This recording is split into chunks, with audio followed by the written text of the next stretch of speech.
Hello, dear friends. In our series of applied neuroanatomy, today we are going to discuss the anatomy of the spinal cord.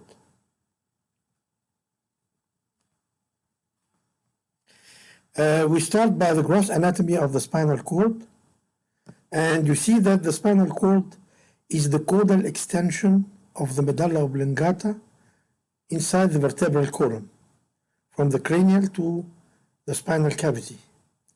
It ends at the lower border of lumbar vertebra 1, and the lower end of the cord is like a cone called the conus medullaris. From the conus medullaris, the roots continue downwards as the coda equina. This is a cadaveric view showing the lower end of the cord, the conus medullaris, and the roots coming in a descending fashion, each root to exit the corresponding foramina. Then when the cord ends and the roots continue, this part is like the horse of a tail called the coda equina. The spinal cord is a cylindrical structure having an anterior median fissure and a posterior median sulcus. It receives dorsal sensory roots, posterior roots, and it gives ventral motor roots or anterior motor roots. Both the sensory roots and the motor roots unite together, forming the spinal nerve, which will further subdivide into anterior and posterior primary rami. Cross-section of the cord, we see that there is a central gray matter and a peripheral white matter. This is a diagram showing a section of the spinal cord. It receives the sensory impulses, the sensory root, which is the central axon of the dorsal root ganglia. Each sensory ganglia, corresponding to each segment, has a peripheral axon, which is the nerve, and the central axon going to relay in the spinal cord at the first order neuron. So this is the dorsal root or the sensory root, and there is the ventral motor root, which exits from the ventral horn of the gray matter and joins the sensory root, forming the spinal nerve.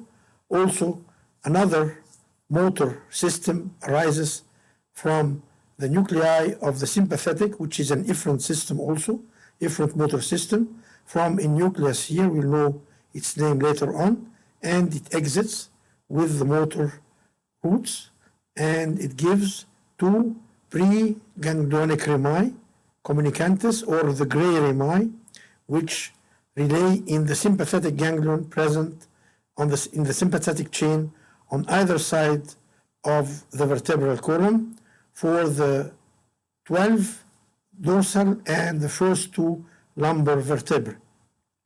So we have sensory root, which is the central axon of the dorsal root ganglia, which receives peripheral axon from the peripheral nerves, peripheral sensory nerves, and two efferent or motor roots, the motor root proper going to the skeletal muscles from the ventral horn, and the sympathetic motor root going also distally and sending to preganglionic rami communicantes, the gray rami communicantes in the sympathetic chain, and they form the spinal nerve.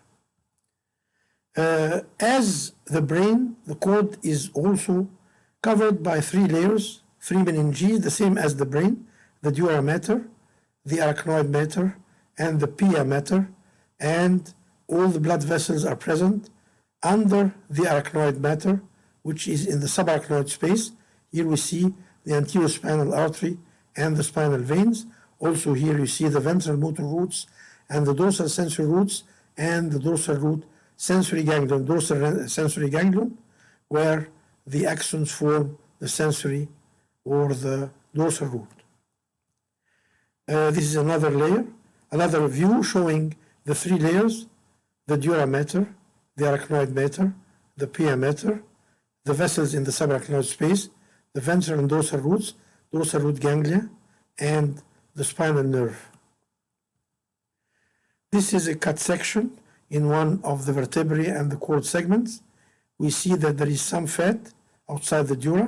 Then we have the dura mater, then the arachnoid mater, then the pia mater, and in between we have the blood vessels here.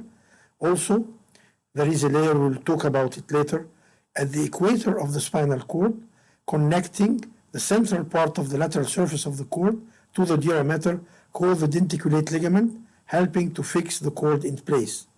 And then the ventral roots, the dorsal sensory roots unite together, forming the nerve, the spinal nerve, preganglionic fibers, sympathetic chain in the dorsal, 12 dorsal and the upper two lumbar, and then the spinal nerve divides into ventral ramus, which will form the plexuses, and the dorsal rami, which supply the muscles of the back.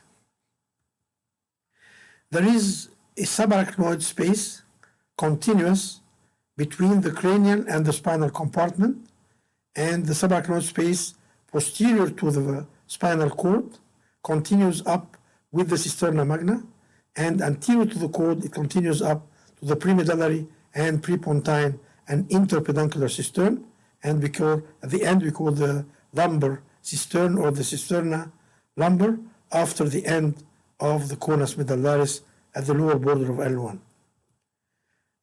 The cord is fixed in place on either side by a layer of pia mater, which is extending from the midcord laterally to the dura, and it is attached at different levels, having a concavity, allowing for the spinal dorsal sensory root to enter into the cord, and then it continues with an attachment, and then you get the dorsal root and so on.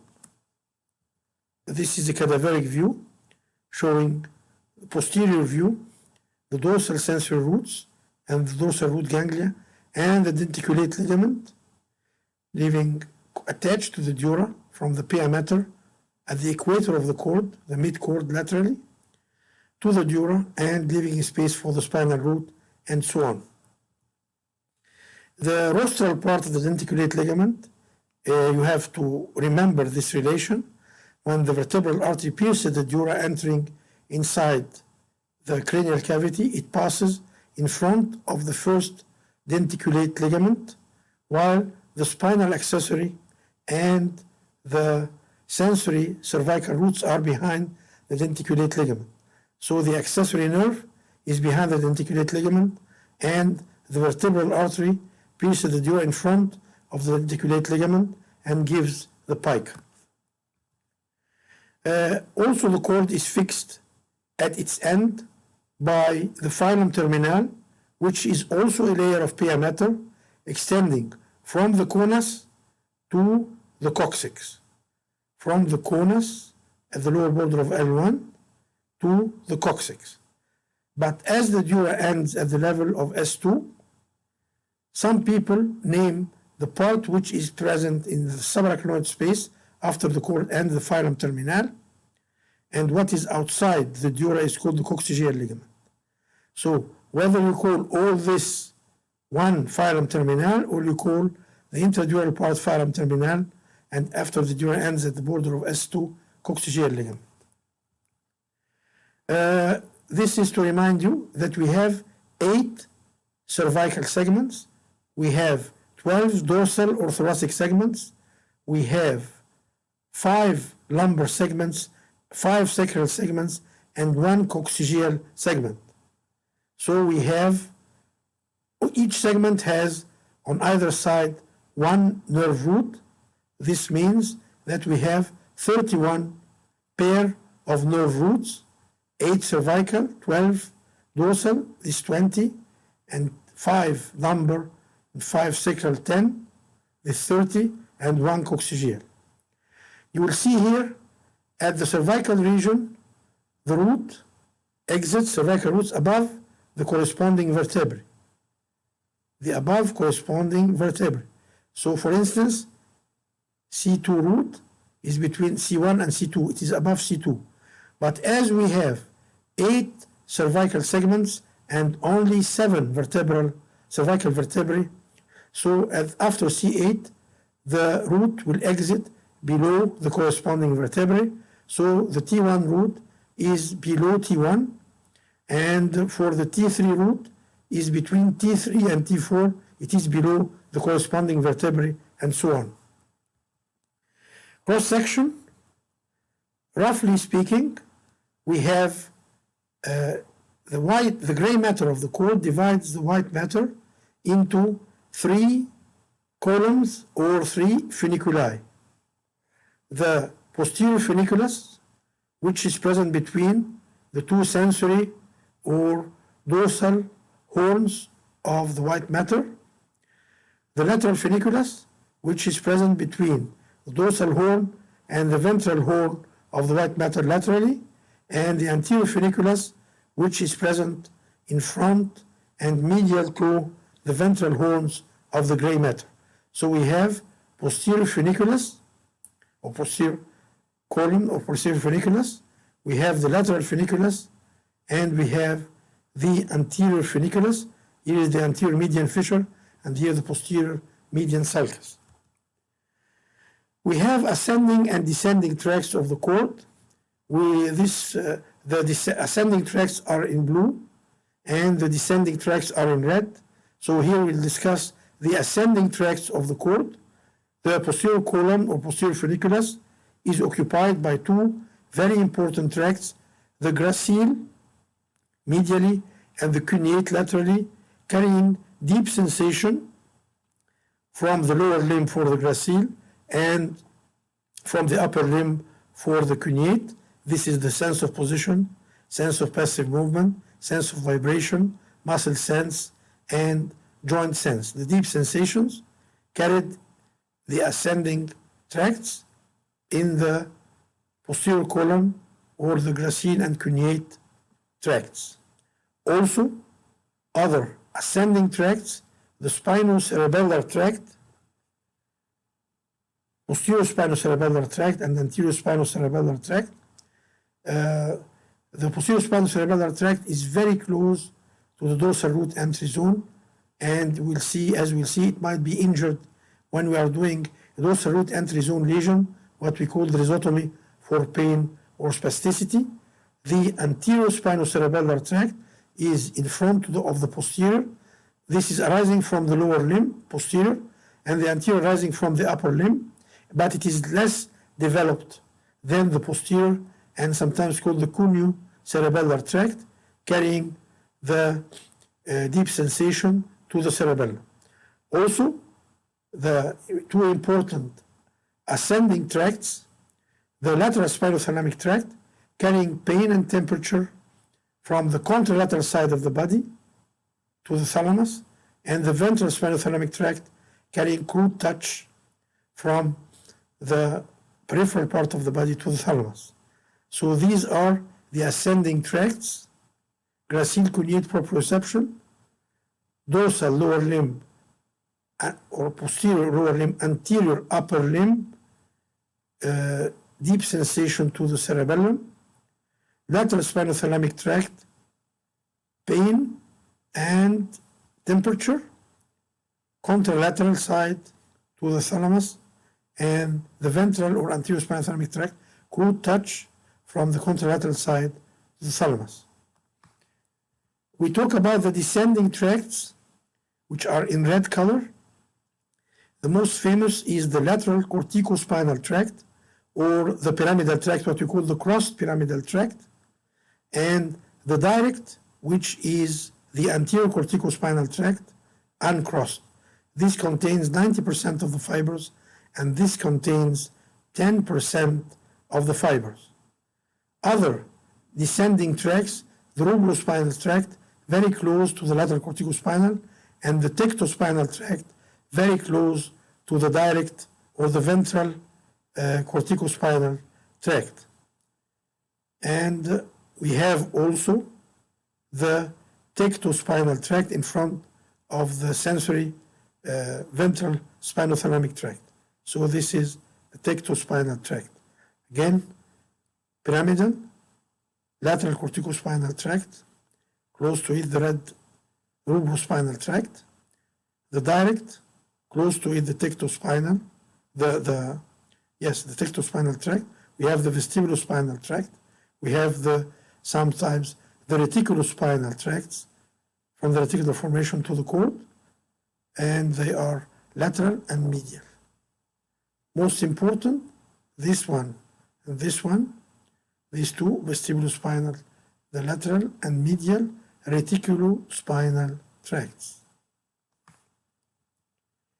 This is another diagram, cross-section, showing the sensory ascending tracts of the cord, medially gracile, laterally the cuneate in the posterior funiculus, then in the lateral funiculus, very close to the dorsal root entry zone, the posterior spinothalamic tract from the proprioception to the cerebellum, spinocerebellar, from the spine to the cerebellum, deep sensation to the cerebellum, the anterior ventral from the upper limb, deep sensation to the cerebellum, lateral spinothalamic tract, pain temperature from the contralateral side to the thalamus, the ventral spinothalamic or anterior spinothalamic tract, crude touch from the contralateral side to the thalamus.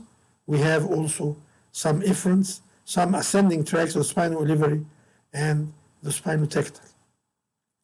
Descending tracts, pyramidal tract with the rubrospinal tract, the direct or the anterior spinothalamic corticospinal tract, and close to it the tectospinal tract.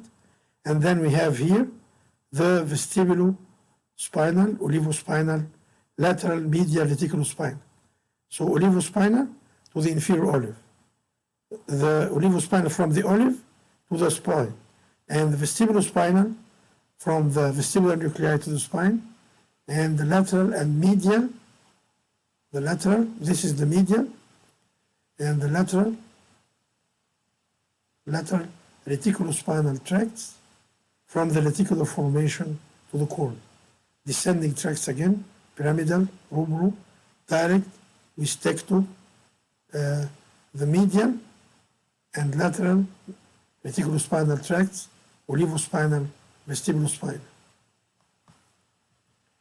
This is to show you again that the gray matter of the cord, the posterior horn, is sensory.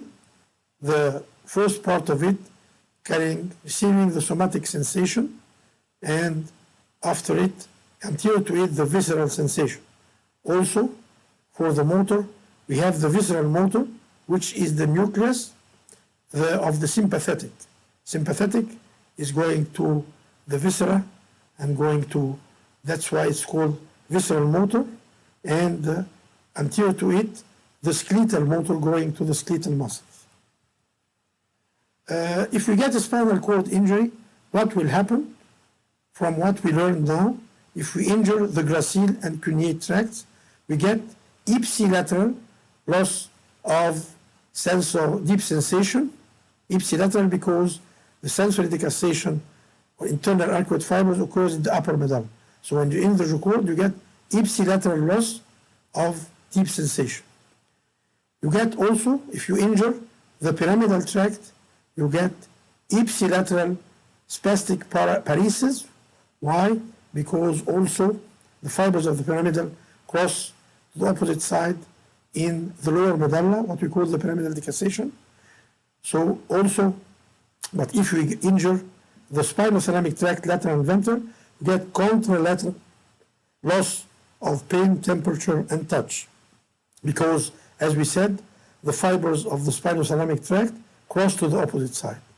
So injury to one half of the cord results in ipsilateral loss of deep sensation, ipsilateral loss of power with spasticity, contralateral loss of superficial sensation, pain, temperature, and crude touch. At the same time, at the level of the injury, you get flaccid paralysis of the affected myotome. For instance, if it is C5, you'll get paralysis of the muscles supplied by C5, like the deltoid, but not spastic, they are flaccid. So, and if you have injury at the central part of the gray matter, you get what we call the dissociated sensory loss. You get loss of pain and temperature bilaterally, jacket, because it is crossing from right to left and from left to right here. So you lose the pain and temperature and you preserve the touch. The ascending tracts from the spinal cord, as we said, the gracile cuneate carrying proprioception.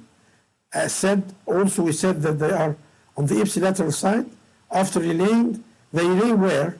In the gracile and cuneate nuclei, and then the fibers cross to the opposite side, the sensory decussation, internal arcuate fibers, forming the medial meniscus, which ends where the posterolateral ventral nucleus of the thalamus. All the sensations from the body and head have to pass by the thalamus to reach the brain. All the sensations reaching the brain has to pass by from the body. They have to reach the thalamus, and they relay in the posterolateral ventral nucleus of the thalamus. And all sensations from the face, they have to relay in the thalamus before the brain in the posteromedial ventral nucleus of the thalamus. So as we are talking about the spinal cord, we are talking about the body. So all the relay in the thalamus, second order will be in the posterolateral ventral nucleus of the thalamus. This is an example of the deep sensation, as we said, the dorsal root ganglia carrying the first order neuron, carrying the sense of position, sense of passive movement, vibration, and the central fibers of the dorsal root ganglia. They pass in the dorsal horn and they ascend on the same side in the gracile tract in the lower limb and in the cuneate tract lateral to it in the upper limb, and in the upper medulla, not in the cord, they cross, forming the internal arcuate fibers, as we said, and these will form the medial lemniscus, which is the second order neuron, and this will relay in the posterolateral ventral nucleus of the thalamus. Right we are, and the third order neuron arises from the thalamus to the sensory area 312 present in the post-central gyrus. The second ascending tract, what we talked about, the lateral and ventral spinothalamic tract, and the lateral is carrying pain and temperature, the ventral is carrying crude touch, also all relay in the posterolateral ventral nucleus of the thalamus. How do they pass? As we'll see, the gray matter is divided into lamina, as we'll see. One of them is the substantia gelatinosa of Rolando, lamina 2, gelatinous substance discovered by Rolando. They cross in the cord after a few segments, forming something called Risauer's tract, cross to the opposite side, forming the spinal lemniscus ending in the thalamus, as we'll see.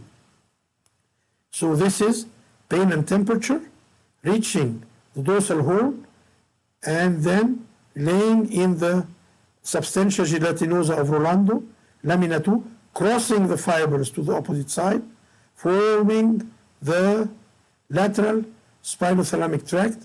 Also, for the crude touch, it passes and crosses and forms the ventral, and then the ventral and lateral spinothalamic tracts unite together and form the spinal lemniscus, which will end in the posterolateral ventral nucleus of the thalamus and then to the sensory cortex.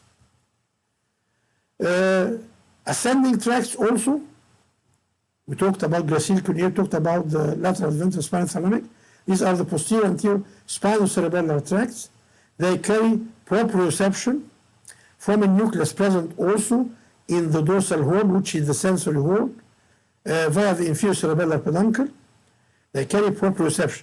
The cerebellum, to adjust your motions, he has to know where is your position.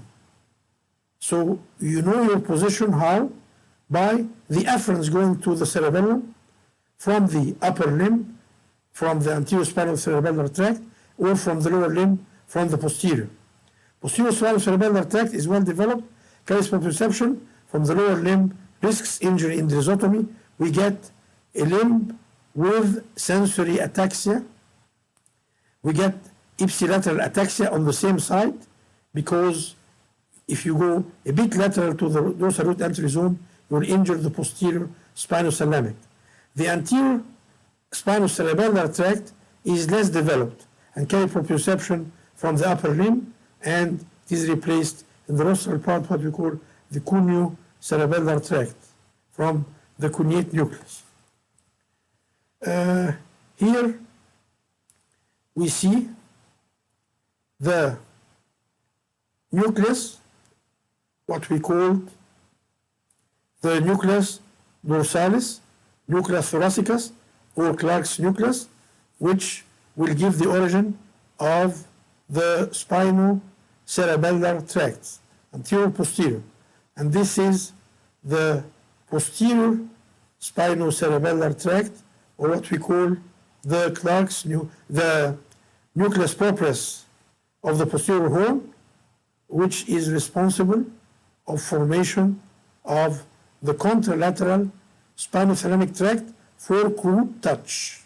So here there is substantia gelatinosa for pain and temperature, nucleus dorsalis proprius for the touch, and the Clark's nucleus, nucleus thoracicus, nucleus dorsalis for the origin of the dorsal spinocerebellar tract carrying proprioception to the cerebellum. Again, nucleus proprius of the dorsal horn, Clark's nucleus. This nucleus proprius of the dorsal horn, origin of the contralateral ventral spinothalamic tract, and the nucleus dorsalis or thoracicus or Clark's nucleus is the origin of the spinocerebellar tract, dorsal spinocerebellar tract. This is the origin of this. This is the origin of this. And to show the dorsal spinocerebellar tract ascends in the cord, laying on the surface of the cerebellar cortex, the Purkinje fibers, and then the fibers go down to the dentate nucleus, and we have to continue the circuit later on. We'll see it with the cerebellum. The spinal olivary and spinal, we are talking about the ascending tracts. They carry information from to the inferior olive and the midbrain, the tectum of the midbrain, respectively. The descending tracts of the spinal cord, the most important and the most delicate and the most devastating if it is injured, is the pyramidal or the corticospinal tract, crossed and direct, carrying information directly without relay. The motor area in the precentral gyrus, bed cells to the anterior horn cells in the ventral horn. They pass from the motor area, then a long journey in the corona radiata to the internal capsule, to the cerebral peduncle of the midbrain, to the pontine nuclei of the pons, to the pyramid of the medulla, to the spinal cord. The cross corticospinal carries 90% of the fibers and is present in the lateral funiculus, posterior to the denticulate ligament. As we'll see, this is very, very important landmark when you do a cordotomy, when you want to cut a part of the cord to relieve pain. You have to cut it anterior to the denticulate ligament, because in the lateral funiculus, posterior to the denticulate ligament, there is the crossed corticospinal tract. If you cut in it, you'll get ipsilateral hemiplegia or epiplegal spastic paresis or paralysis even. The direct corticospinal tracts carry 10% of the fibers and is present in the anterior funiculus, as we saw, anterior to the denticulate ligament. If it is cut with the sensory fibers, it will not result in much damage. Here you see the corticospinal fibers from the motor area 4 in the precentral gyrus, descending downwards. This part is called the corona radiata. Then the corona radiata, they are compact together in the internal capsule, mainly the genou, of the internal capsule and the anterior half of the posterior limb. Pyramidal tracts go in the genou and anterior half of posterior limb. A very important landmark also, the genou is lateral to the foramen of Monroe. If you are going intraventricular and you go at the level of the foramen laterally, you will injure the pyramidal tract contralaterally, because we are up above the pyramidal decussation. Again, motor cortex, corona radiata, internal capsule, and in the midbrain, the cerebral peduncle. In the pons, the pontine nuclei. In the medulla, the pyramid. And then at the lower end of the medulla, the fibers cross to the opposite side, forming the crossed corticospinal tracts. One tricky question to be asked, I say, where is the pathway of the pyramidal tracts? In the cortex, you say it right, corona, in the internal capsule, in the midbrain, and where is it in the pons? In the medulla, you know the pyramid, in the pons. Some people, they get perplexed. Where are the pyramidal tracts in the pons? They are nothing but the pontine nuclei. They are wrongly said pontine nuclei. They are the fibers of the pyramidal descending tracts, which are divided into small areas or small regions by the transverse pontine fibers. So they are not really pontine nuclei. They are nothing but descending tracts in the pons. When you do the chordotomy, you have to remember, as we said, this is anterior, this is posterior, the lateral funiculus, the denticulate ligament. You take a swivel knife or you take a knife with an angle 30 degrees and you start doing your lesion in front of the denticulate ligament, never behind, to save this corticospinal tracts. And then you see that for the lateral and ventral spinal thalamic tracts, the sensation, the body is represented, the sacrum is outside, cervical region is inside. Also in the pyramidal tract, the upper limb is inside, the lower limb is outside.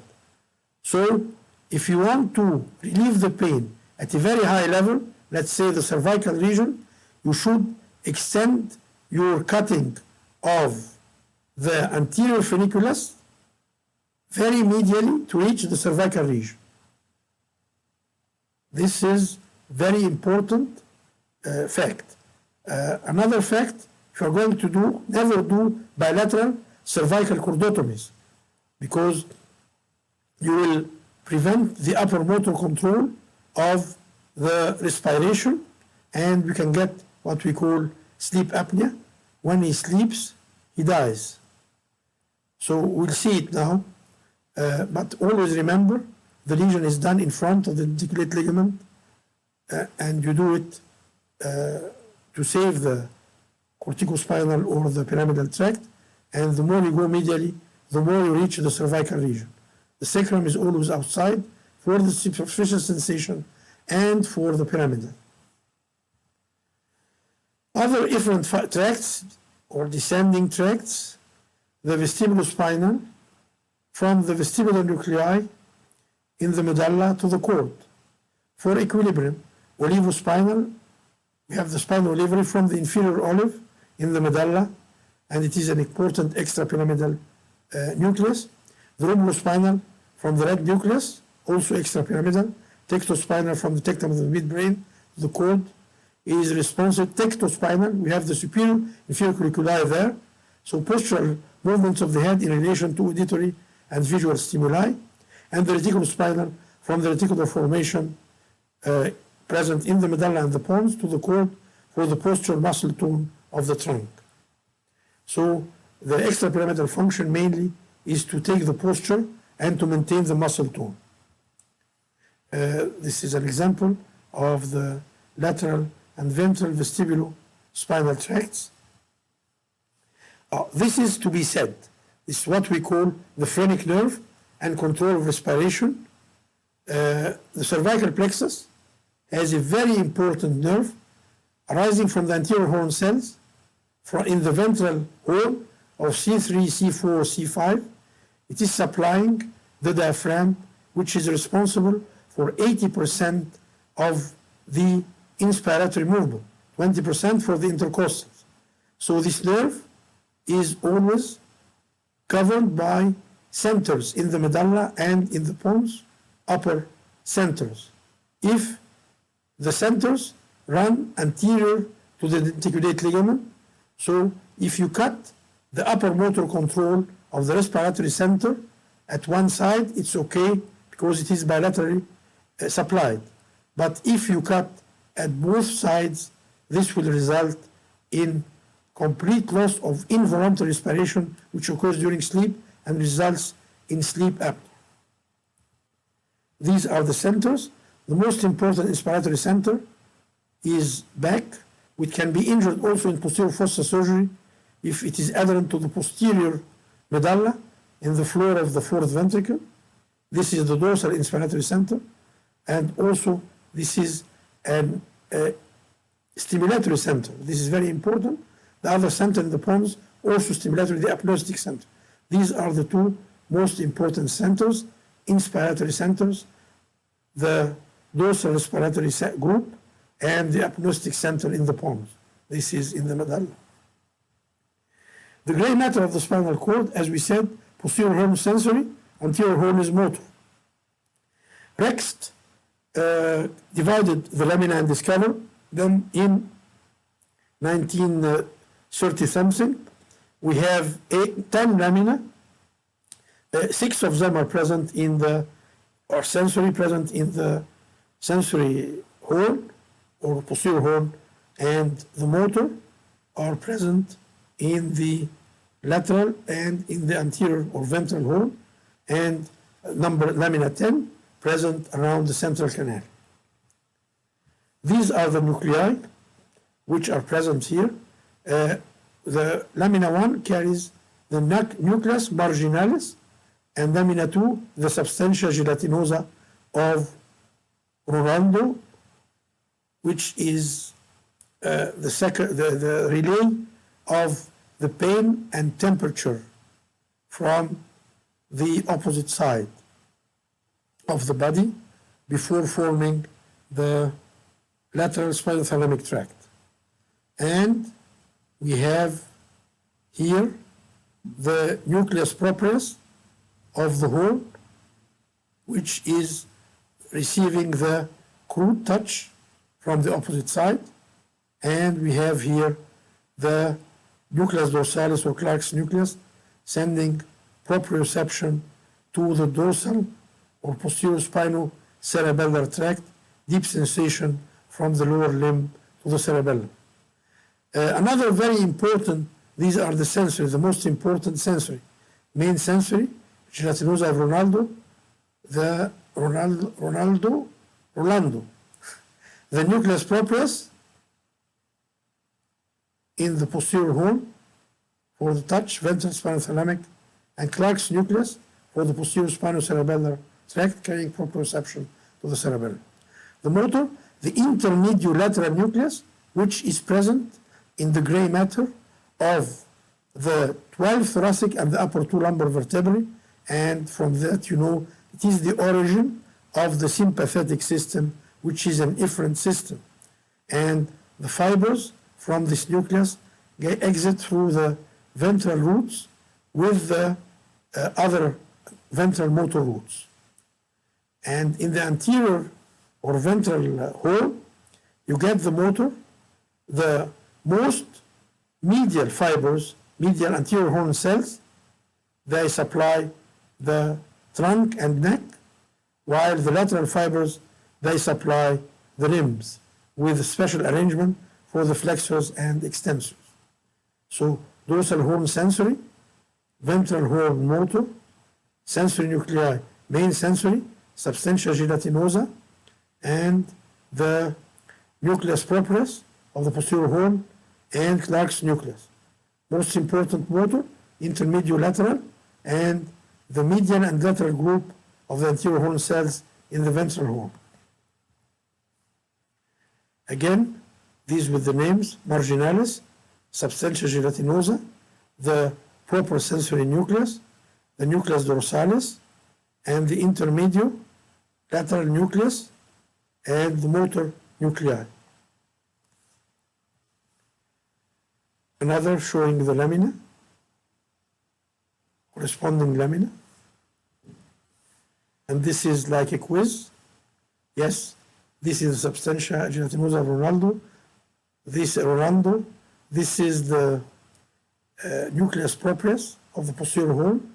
This is Clark's nucleus or nucleus dorsalis or nucleus thoracicus. This is the intermediolateral nucleus, origin of the sympathetic nervous system. And these are the nuclei for the trunk, or laterally, or for the trunk, or for the limbs. The blood supply of the spinal cord. The main blood supply of the cord is from the vertebral artery in the cervical region. It gives the anterior spinal artery and two posterior spinal arteries. So this is the main supply in the cervical region. This supply is supplemented by segmental supply, each segment by the anterior posterior radicular arteries. They arise from the intercostal in the thoracic region or from the lumbar arteries in the lumbar region. The most important artery of the segmental supply is the artery of Adam-Kivix, which arises from the intercostals or the lumbar region, and it is present in 80% of the cases from the left side, and it arises in most of the cases between dorsal 9 to dorsal 12, sometimes to L1, and it gives a booster to the anterior spinal artery, as we'll see. So this is the blood supply. The vertebral artery gives two branches or twigs. They unite together, forming the anterior spinal artery. Also, the vertebral artery gives rise to the posterior spinal arteries. Sometimes the posterior spinal arteries arise from the pica, or they arise from the vertebral directly, and they form a circumference around the cord, and they have the perforators, like the perforators or the end arteries, arising from the circumferential vascular supply, going inside, supplying the white matter and the gray matter of the cord. Another view, anterior spinal artery, two posterior spinal arteries, and the segmental arteries, what we call, and then the segmental artery will give anterior radicular or posterior radicular. The posterior radicular boosters posterior spinal arteries, and the anterior radicular boosters the anterior spinal artery. These are the perforators.